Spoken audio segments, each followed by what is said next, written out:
Queensland Labor Premier Anastasia Palaszczuk's spectacular about-face with a triple pike on her government's forced delays on the Adani mine in the wake of federal Labor's wipeout at Saturday's poll. We had a chat earlier today, or I had a chat earlier today with Lucas Dow. Lucas Dow is the boss of Adani. He's the guy that has waged this 18-month campaign with the Palaszczuk government to try and get the mine approved. They've been chasing this mine for about 8 or 9 years.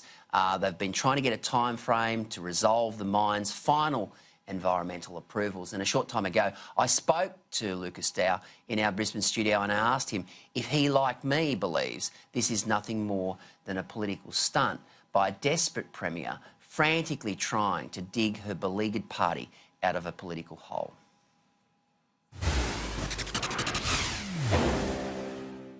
Well, Peter, obviously we're heartened by the Premier's comments today, but ultimately, if we haven't got the approvals in our hands, and I'm not just talking about a deadline, but the actual approvals in our hands within the next 2 weeks, you know, you could then say this is nothing more than a political stunt and a delaying tactic that we've seen time and time again from this government. So what does today actually mean? She's talked about a time frame, put Friday as the deadline for that time frame. How does this, I mean, the positioning is clearly they've softened their stance, but what does this actually mean?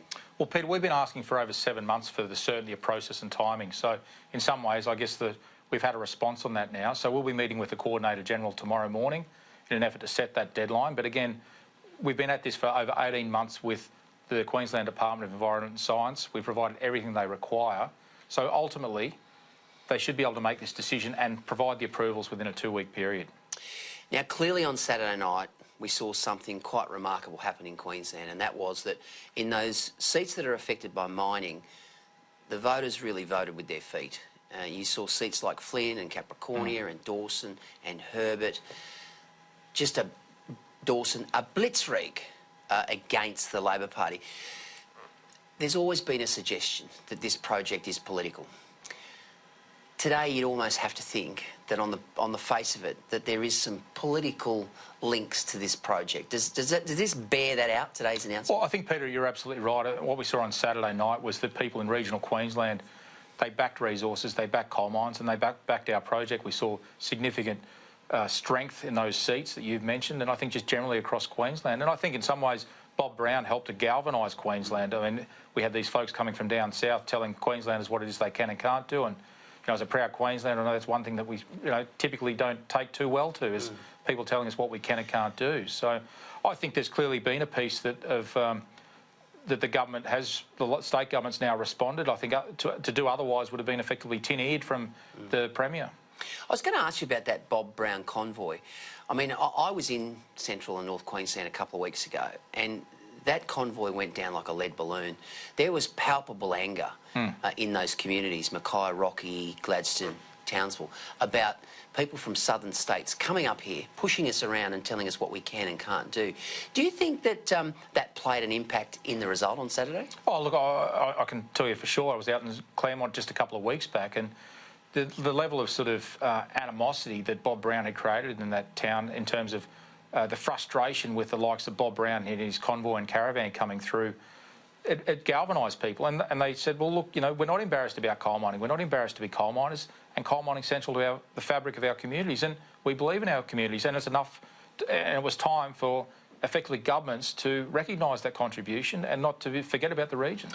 Let's talk about Premier Palaszczuk. Do you think she started to hear her backbenchers and the community say, we want Adani to proceed, it is jobs? Well, I think so. In fact, we took the step of writing to all the state Labor MPs yesterday. And so the first cab out of the rank in terms of requesting a meeting was Barry O'Rourke out of Rockhampton. So I think the message is getting through, and I think that those local MPs are certainly having their voice heard, because ultimately their electorates, rightly so, want to understand, do they stand for jobs? Do they back resources? Do they back coal mining? And do they back our project? Now, Jackie Trad has come out and said, the Deputy Premier and Treasurer, that coal miners should re-skill. That didn't go down particularly well in those communities. Trad's the fly in the ointment here, in my opinion. You don't have to say that, I'll say that. She's got a seat that's dominated by Greens preferences and Greens votes over there. What do you say to Jackie Trad as the Treasurer with so much money in royalties at stake here with the mining community? Well, I think first and foremost, you've got to recognise the contribution that the resource sector, and in particular coal mining, makes to the state, and effectively we'd be in deficit if it wasn't for the coal mining royalties that are generated. I think it's, in my opinion, it's disrespectful to be able to sort of say those comments to hard-working coal miners. And ultimately, people are just trying to get ahead. They want to have a job. They want to have opportunities for their kids. They want to be able to effectively create a better life. And coal mining's providing that opportunity. I think it's time that the Deputy Premier and the Treasurer, that she gets behind our project and effectively stops playing games and starts backing Queenslanders in for jobs.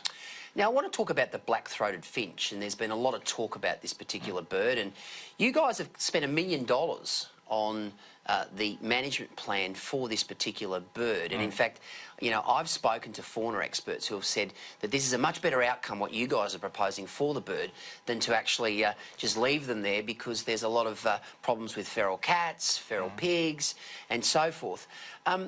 Tell us exactly what your proposal is to ensure the preservation of the black-throated finch. Well, importantly, what we've got is we've set aside over 33,000 hectares. So that's more than 25 times the potential disturbance on the mine site. So we're setting aside that conservation area. It's one of the largest private conservation areas in Queensland. In addition to that, we've got rigorous management actions to ensure that the bird's got adequate habitat, that it's got seed, it's got water available, and that it's able to nest and breed. So, and in addition to that, activities around fire prevention and also feral animal activities as prevention of feral animals and so forth. So we've got a whole range of activities that, as you rightly point out, otherwise wouldn't be happening in those locations. So, you know, we're taking every step possible to be able to ensure that the black-throated finch has got a viable habitat and is going to continue to thrive out there. You must be frustrated as a mining company that you've become embroiled in this national story, and it is a national story. The Greens and the Conservationists have made Adani their totemic national issue, akin to what happened at the Franklin Dam back in the 80s. How do you react to the suggestion that, you know, this is one of those projects where you've become embroiled in a political controversy? Well, clearly that was never our intent. And if you had to ask me, would I like to be front and centre during a federal election? The short answer would have been no. Ultimately, what we want to do is just get on with delivering jobs for regional Queenslanders. That's all our focus has ever been. That's why I'm committed to the project, and that's why I want to see it through and deliver it. So we're just focused on that. I think, importantly, people of Queensland have clearly sent a message, both in terms of the federal election but also to the state government, that people in Queensland back resources. They back coal miners, and they're not ashamed or embarrassed to say it. OK. The time frame. You're shovel ready, basically. When could you start this mine? Well, we've got equipment ready to go. We've got people lined up. So, as I said, for the better part of the last 7 months, the ball has fairly and squarely been in the Queensland Government's court. We're encouraged by the Premier's comments today. But again, if we haven't got those approvals in our hands in the next 2 weeks, you can effectively just take today as nothing more than another delaying or a political stunt to take the heat out of it.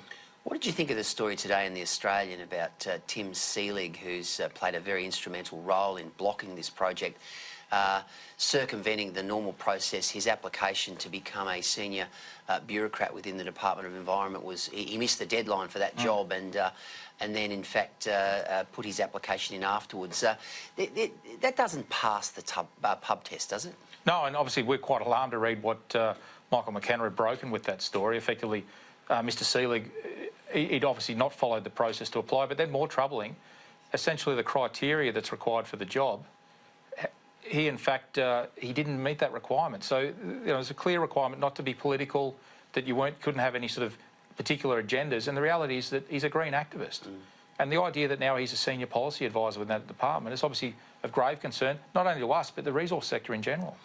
OK, before we conclude, Lucas, how much money has Adani put into this project? How many jobs will be generated? And what's the current investment that you've put into mining in Queensland? Well, so to date, Adani's invested over $3.5 billion in Queensland. Now, that includes the acquisition of the port. Our project during the ramp-up of construction, over 1,500 direct jobs. That's for regional Queenslanders. And again, we've got no 457 visas there. A further 6,750 indirect jobs. So we're talking about 8,250 jobs for regional Queenslanders that currently don't exist today. We're absolutely committed to seeing it through. We've got $2 billion to invest to build a mine and rail. We're ready to go. The Queensland Government now just needs to get behind us like the people of Queensland have. So when the Premier talks about jobs, and job security for regional Queenslanders, you'd like to think that she'd approve this project, wouldn't you? Well, we're front and centre of it. So, you know, with her jobs agenda, I'd like to think that we should be the flagship of exactly what governments are there to do, is to be able to provide opportunity and provide the safe investment space to allow companies like ourselves to build big projects like this and create jobs for thousands of Queenslanders. All right, Lucas Dow, good luck. Thanks for coming on. Thanks, Peter.